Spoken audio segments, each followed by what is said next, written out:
Hey guys, it's Jack from geekassets.com and welcome back for another video. It's Sunday and the sun is shining. It's gorgeous here in Raleigh, North Carolina. It's an amazing day. That's why you see me wearing this and this.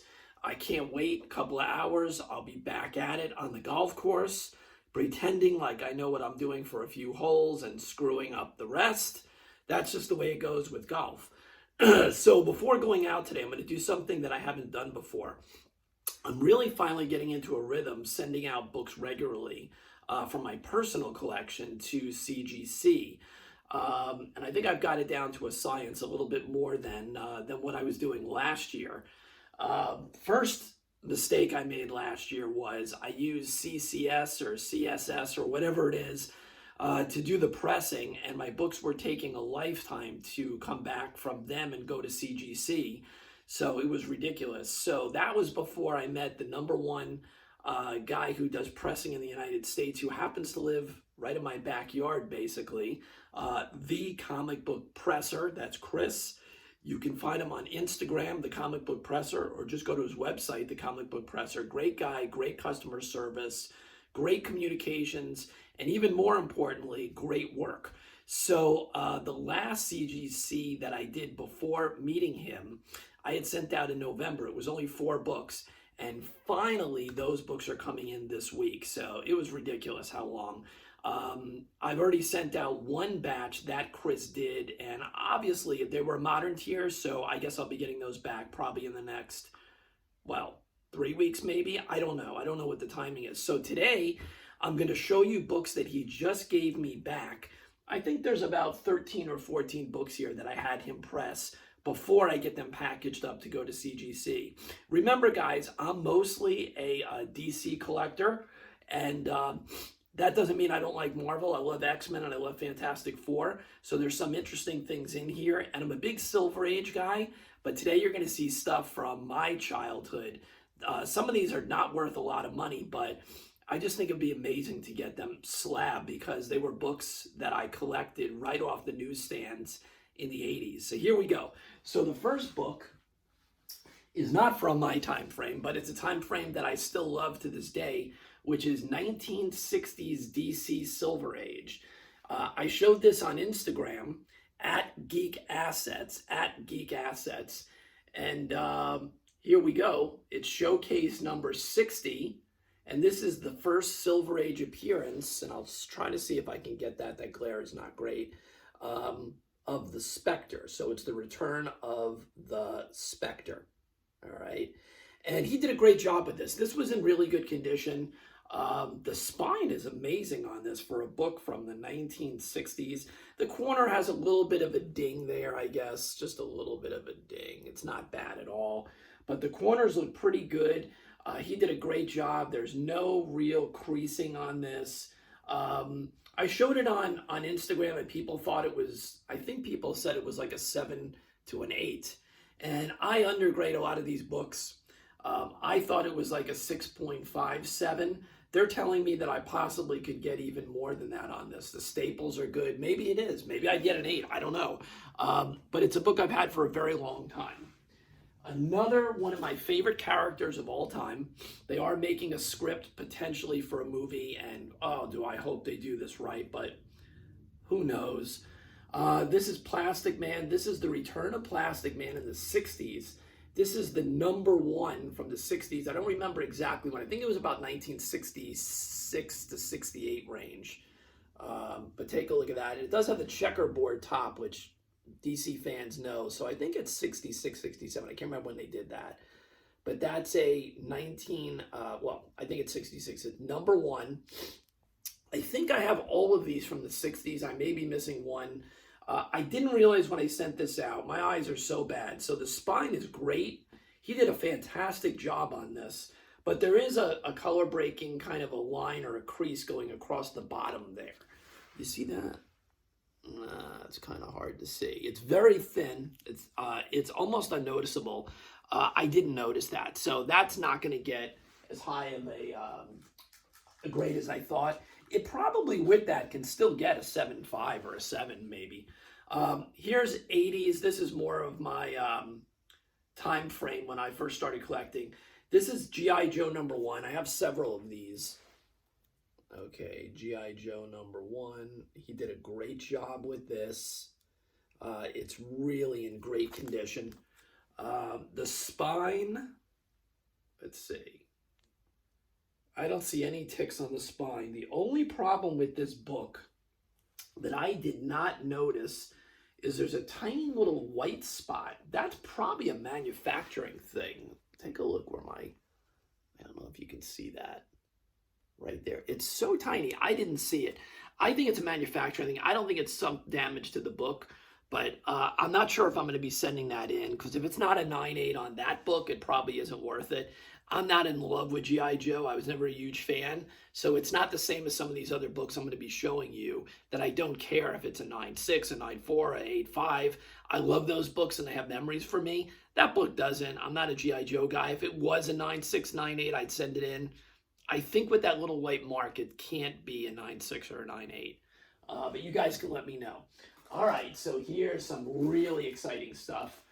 So let's show this one. This was in great condition. He did a fantastic job with it. Pressed it, dry cleaned it. This is amazing. And again, most of these books I've had since the 80s. So these are not books that I paid a lot of money for. These are books that I either bought off the newsstand or paid very little at a convention back then. I have a pretty decent X-Men run. I have almost every book. I think I'm missing 266, the Gambit book, of course. But almost everything from 94 I have, and I think I already sent that out in the last batch to CGC. 94 up till, through the modern run, through probably that 285, 290, but I'm missing 266, somewhere in that area. But I do not have all of the earlier ones. I do have X-Men #1 though. So here's X-Men 26. I love this cover. I love the original X-Men. Okay, here you go. All right. This one's in great condition. It really is. I love the condition of this book, and I wanted to get as much out of it as I could, so I sent it to Chris. The staples are great, I think. Yeah. And the cover, I just love this artwork. I love the artwork. I think it's Kirby, actually, but I may be wrong. It has that Kirby look to it, but it may or may not be Kirby. But I love the colors on this, and I love those original X-Men uniforms. So that's X-Men 26. And here's another one from that same era. This is Silver Age, X-Men #8. Very clean book. X-Men #8, introduction of Eunice. And there's no, the funny thing is there's no marbled shipping really. There's a little bit of roughness on top. The corners are a little blunted. The only thing I see on this book, and he cleaned it up good, he did a dry clean. There still is like a crease on the left side. He probably couldn't get that out near the staple. But this is for this age, this is just great. What kind of a grade is this? I don't know. With that little crease, can it still be? I think it can be. As a Silver Age book, they kind of, give it a little bit leeway. I think this is probably a 6.5 to a 7. I don't know. That's my guess. I'm probably way off. All right, now here you go. We're back into books that I picked up right off the newsstand. Some of these are not worth much. Some of these are just going to be amazing on the wall. This is ROM #1. Who knows if they'll ever use ROM for anything. It wasn't really a major character. It just brings back memories from that era. So ROM #1, it's a 40 center. And this book is in really good condition. The corner at the top has a little bit of an issue, the corner at the top. Other than that, the book is in great shape. It's probably like a 9.2 because of that corner. Other than that corner, it probably would be much higher. All right. All right, I know you guys, you big Marvel fan guys, love this book. This is the first issue of the Unlimited series of the Punisher. I have the other one too, the Limited series, but this is, I think I'd already sent that to CGC. Here it is. This looks to be in great condition. So that's going in, and that may even be sold. Okay, we'll see. Most of these, I would say to you, are not going to be up for sale. This has a shot. This has a shot. This is a 9698 candidate. Unless there's something that I don't see, which sometimes happens. But I think that's a high grade book one way or the other. All right, here's another one that I remember this very, very well. This is Moon Knight #1. As you guys know, this is not the first Moon Knight, but that's Moon Knight #1 in his own titled comic. Moon Knight #1. And from what I can see on this book I thought once it got a pressing was going to get a real shot at a high grade, and I still believe that. Probably 9. There's no ticks. The spine is perfect. So this is probably a 9.4 to a 9.6, maybe. That's the height. I wouldn't be surprised if it came back a 9.2, something like that. All right, here's another book. This book has gotten some interest over the last few years. It never really did before. A character that didn't do a whole hell of a lot. There's a little bit, maybe that's part of the book actually. This is definitely in high grade. He did a great job pressing this. I think there were probably pressable defects in this, and he did do a good job. The corners look fantastic. This is Black Lightning #1. Okay, another book that has gone up a little bit, I think, in the last few years because of the TV show. It's actually the only CW show I'm not fond of. I watched the first year and I was done with it. I just thought it was just so hokey. I don't know, the villains, I didn't like the main villain. It just didn't serve a purpose for me. If people love the show, more power to you. It just wasn't for me. I watch all the other CW shows, and I'm looking forward to Stargirl, which is on DC Universe and going to be on the CW the very next night. That looks like a good show because I'm a huge fan of the Justice Society. So it looks like they're going to really use a lot of Justice Society stuff. So that's Black Lightning #1. That's kind of cool. I'll be very interested to see what that comes back. That's probably a 9.4, 9.6, something like that, unless there's something going on in the back cover that I don't know about. All of these should probably have white pages too, by the way, other than the 2 older X-Men. I don't know what those have. Okay, in the exact same vein, same time frame, I believe. I remember this very, very well. This is Ragman #1. It was always a great cover. Look at that cover. Ragman #1. A character that appeared on Arrow for a few seasons on and off again. The actor did a great job. And then all of a sudden, when they decided to create a new Arrow team, he wasn't there anymore, which was really strange because his character was so good and his powers were so unique compared to the rest. I was kind of disappointed in that. I thought it was really cool. Maybe they'll bring him back somewhere. I don't know. The adaptation of this character to the screen was really good, in my opinion. So this needed a good pressing. There was nothing really wrong with it. The corners are good. The spine is good. The only thing with this book is that, and again, obviously it was never trimmed because I owned it, but the manufacturer trimming wasn't that great. Look at how it cuts off a little bit there. You see that near the 30? You can see it's kind of cut off a little bit, but that's manufacturer done, so they're not going to hold that against me. That's probably a 9.2 to a 9.4, I guess, somewhere in that range. All right. So all of you Marvel fans, since I started sending in books to CGC, I knew this was going to be sent in. It just kept not making the grade because I was so excited about all these Batman books I'm sending in, to tell you the truth.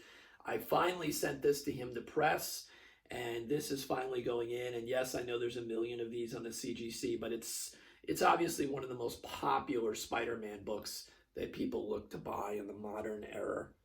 Okay, the first Carnage, right? The group that I sent into CGC a few weeks ago, that has the first black suit. What is that, 252 or whatever. I'm not a big Spider-Man guy. I like the movies, which is really funny. A lot of people complain about the movies, but I've never been a big comic book Spider-Man guy. Okay, so this is just a book I had in my collection since it came out.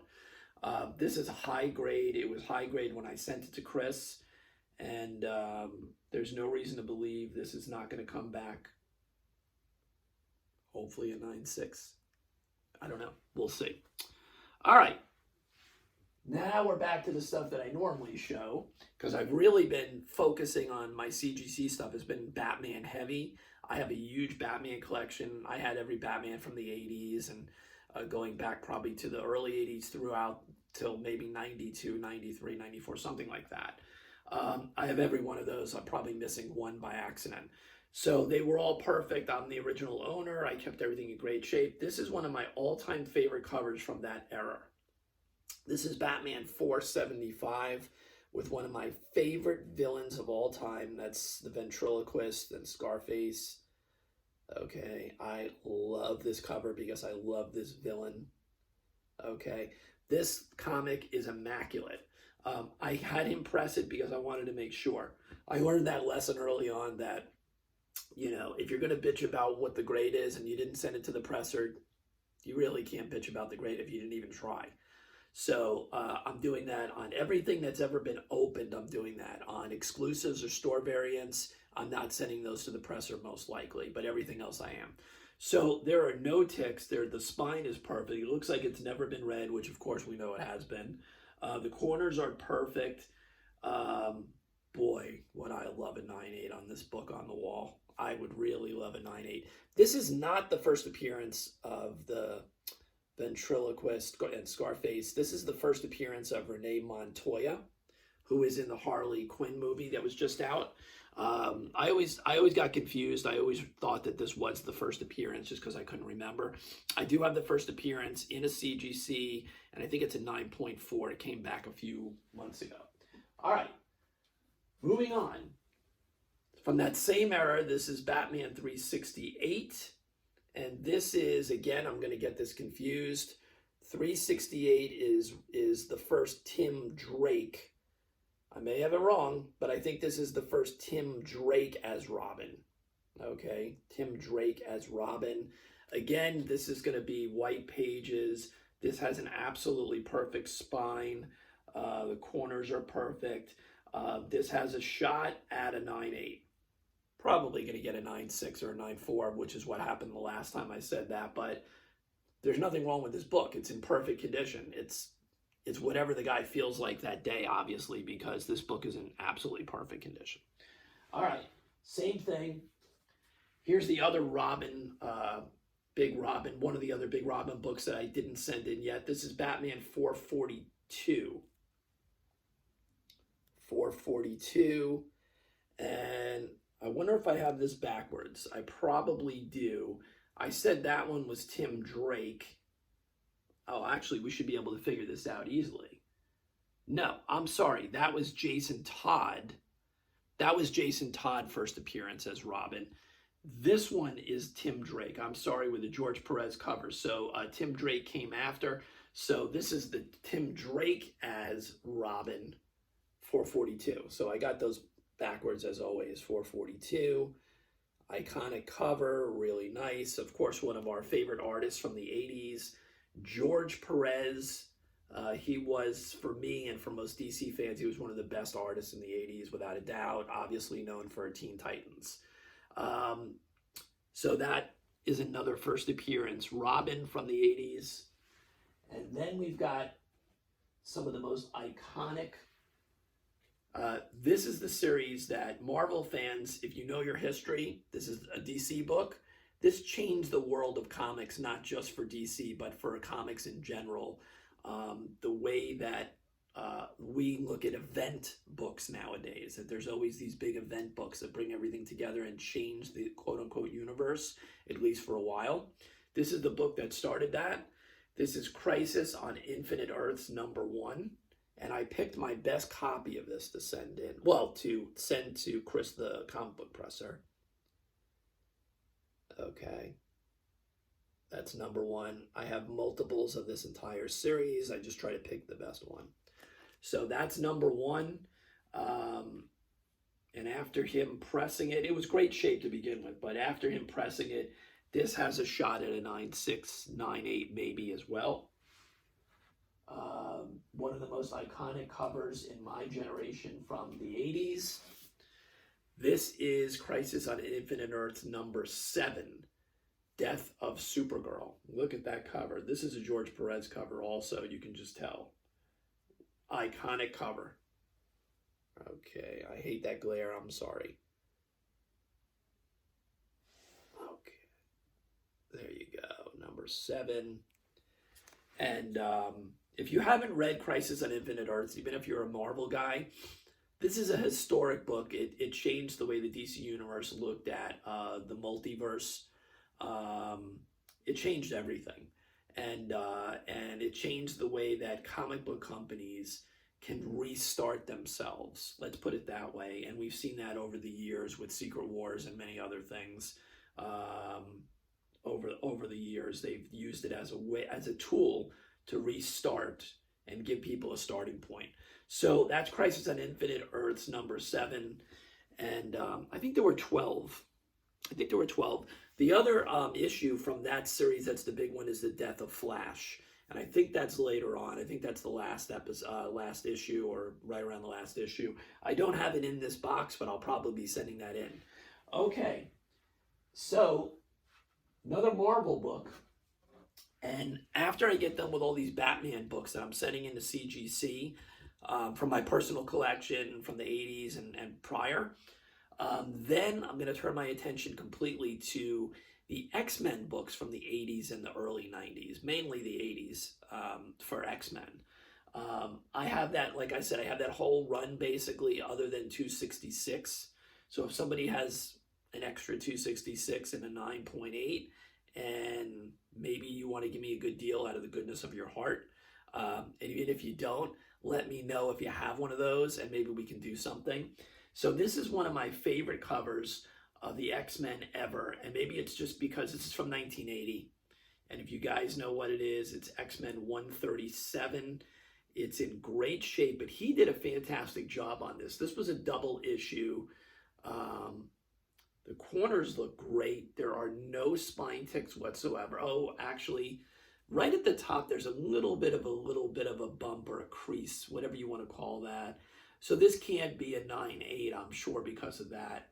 They'll hold it against me. So this is probably at best a 9. They'd probably give me a 9.2 to a 9.4 at best with this. But I love this cover. It's the Death of Phoenix. X-Men 137. And I think I only have a single copy of this, so it's not like I had another one to look at. Probably a 9.2 to a 9.4 maybe. I don't know. If they really hit me hard, which they did on some of those Batmans from one of my last videos, they gave me 8.5s on those and they were perfect. So who knows? But I would think this is at least a 9. I mean, there's that tiny little bump there, but other than that, this comic is in perfect condition. I think it deserves at least a 9, but what do I know? All right, well, that is it. Most of these books are going to be going out in the next week and a half or so. I think I have to put them in 2 different boxes. I always forget because of those 2 older X-Men are obviously not modern tier. So I'm going to have to figure that out. Or maybe I can just slap on the printed thing on top and put them both in that box. I don't know. I have to look. But those books are going to be going out. But make sure you look forward to this week. Probably I'm assuming it's going to be Wednesday or Thursday. I'm going to get the 4 books in that I've been waiting for forever since November because of my mistake in letting them press it. I'm very excited about those 4 books. I know 2 of the 4, I remember them, and they have a lot of meaning for me. They're what I would consider grails, okay, modern day kind of maybe grails. One of them everybody would consider that. It's from the 70s, and it's a first appearance of a DC character, and it does have connections to kind of the Justice Society kind of stuff, so I won't say any more. But that one I did not have in my collection. I bought it at Heroes Con last year for a good price. I was watching them on eBay forever and never pulled the trigger. Speaking of pulling the triggers, I should have had it here. I finally got my 9/8 Ultimate Fallout 4, waiting very patiently for the right price. And I got it. And I probably want a second one of those. So that's a story there. So I knocked that off of a wish list. Still have some big books on that wish list that I'm going to be very patient with as well. And we'll see what happens. So with that in mind, please visit geekassets.com, so that you can check out what we're doing. We are the first company to offer services from comic book collectors to comic book collectors for short-term loans against your slabbed books. Right now, with the financial crisis and the way things are, a lot of people are incredibly depressed that they may have to sell their comic books to pay bills, and I'm giving them a different opportunity. We can't do it with every slab. It's not every slab, but we've been able to help out quite a few people with short-term loans, basically like a pawn style loan. We're not a pawn store. Let's make that clear. They are safe, they are secure, and you get your book back when the short-term loan is paid off, and they're usually 4 to 6 months, interest only. We work with you. Again, we are comic book collectors for over 40 years. I'm doing this so that you do not have to sell your comic if you wish to keep it and have it in your collection. We also do pay for comics outright without the loans in situations. So you get to choose when you go to the website, when you put in the form online, whether you want a quote just for a short-term loan and to see if that's available to you with that specific book, or if you want both, for us to take a look at it as a loan, and also to take a look at it, potentially purchasing it from you if that's what you wish to do. Follow us on Instagram at Geek Assets, and on YouTube. Watch the rest of the videos up here. They're all like 2 minutes long, the ones that explain how the loans work and what we're doing there, and how do we grade that, how do we value them, things of that nature. All of that information is on the website, and it's on videos below here. So thanks for spending some time with me. I'm going to get ready to go play some golf, and I cannot wait for that CGC box to come in Wednesday or Thursday probably. It's taken forever. It's since November. So real excited. And remember, if you want good results on your submissions to CGC or CBCS, make sure you use Chris. Reach out to Chris. Tell him that you've heard of the comic book presser from here, from Geek Assets. And it's out to play golf, guys. Take it easy. See you later. Hit them straight. Bye-bye.